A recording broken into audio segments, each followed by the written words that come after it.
해오름교회 성도 여러분 안녕하십니까? 서상배 목사입니다. 오늘은 스바냐서 1장 1에서 4절 말씀으로 스바냐 서론에 대해서 말씀드리겠습니다. 첫 번째, 스바냐는 누구인가?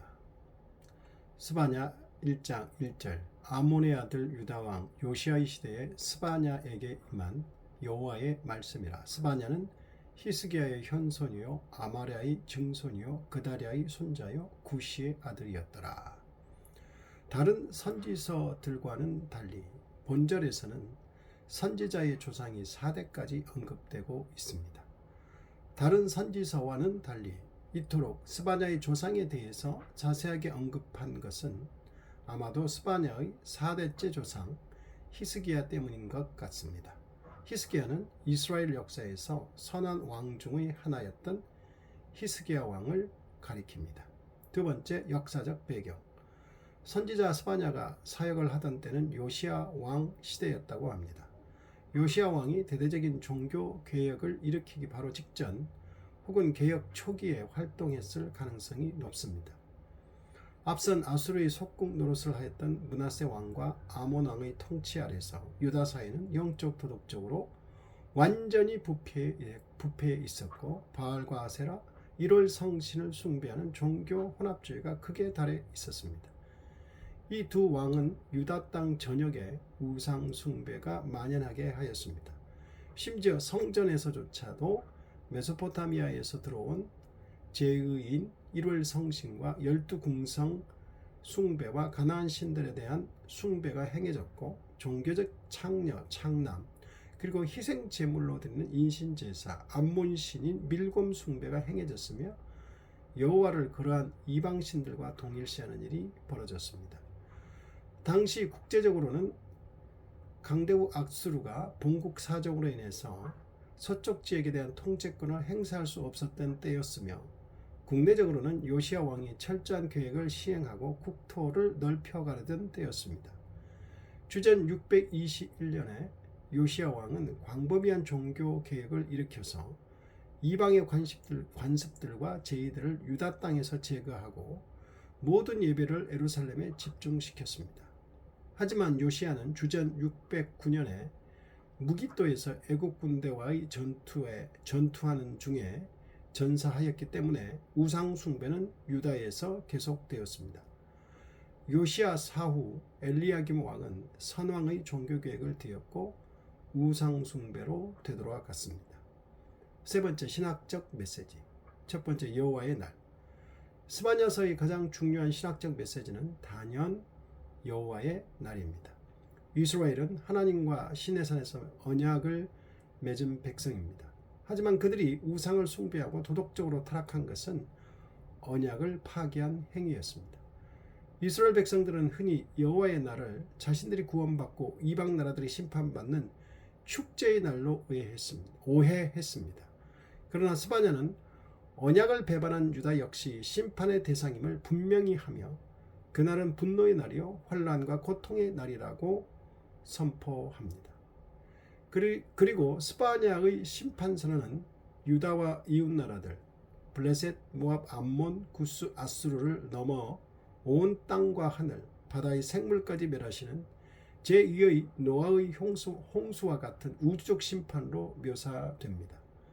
이는 하나님의 주권이 온 우주에 미치고 있음을 보여주는 신학적 메시지를 담고 있습니다.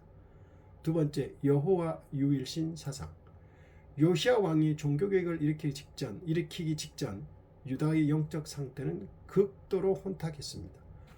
므낫세 왕과 아몬 왕 시절 유입된 메소포타미아의 1월 성신, 해, 달, 별 등의 숭배, 가나안의 바알과 아세라 숭배, 암몬의 밀곰 숭배가 여호와 신앙과 뒤섞여 있었습니다. 스바냐 선지자는 이러한 혼합주의 우상 숭배를 고발했습니다. 하나님은 다른 우상들과 적당히 섞여서 예배 받으실 수 없는 분입니다. 스바냐는 타협 없는 여호와 유일신 신앙을 강력하게 천명하며 종교적 회색지대에 서 있는 자들을 향해서 단호한 결단을 촉구하고 있습니다. 세 번째, 남은 자 사상. 스바냐서는 하나님을 배반하고 우상을 숭배한 자들에 대해 철저하게 심판하신다는 메시지만으로 끝나지 않고 겸손히 하나님을 신뢰하며 의지하고 하나님의 보호를 기대하는 자들, 즉 남은 자들을 심판 중에도 보호하고 구원하신다고 합니다. 하나님의 심판은 진멸 자체가 목적이 아니라 죄악을 걸러내고 깨끗하게 하시는 정화임을 보여줍니다. 이러한 메시지는 이후 신약시대에 이르러 예수 그리스도를 통해 영적 이스라엘, 즉 교회로 이어지는 중요한 구속사적 디딤돌이 됩니다. 네 번째, 구원의 보편성과 열방의 회복. 스바냐 신학의 놀라운 반전 중 하나는 심판을 선언했던 이방 나라들 역시 하나님의 구원 계획 속에 포함되어 있다는 점입니다. 스바냐 3장 9절에서는 하나님이 여러 백성의 입술을 깨끗하게 하여 그들이 다 여호와의 이름을 부르며 한 가지로 나를 섬기게 할 것이라고 선포합니다.